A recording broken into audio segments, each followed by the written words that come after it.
Guys, gagawin tayo for the Taurus, ang bagong model. Ito, accident. Yan. Quarter panel. Matras, pati yung gap ng rear door to quarter panel yan. Lumiit. Gawa ng pagkakabangga sa likod. Yan. Basag na basag.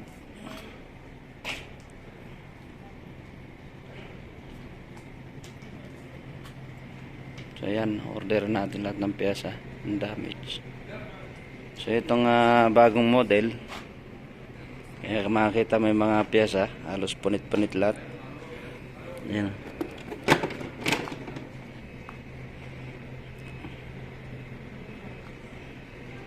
Ayan, pati itong brake lid. So yung hinge nito papalitan natin.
Ito ng piyesa na ikapit natin sa likod. Ayan, pero wieldingin pa lang. Partial alignment. Hindi pa na welding. Pati yung deck lid na bago. So ito lahat palit. Kaya weldingin na.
Ito yung Ford Taurus na na-repair namin.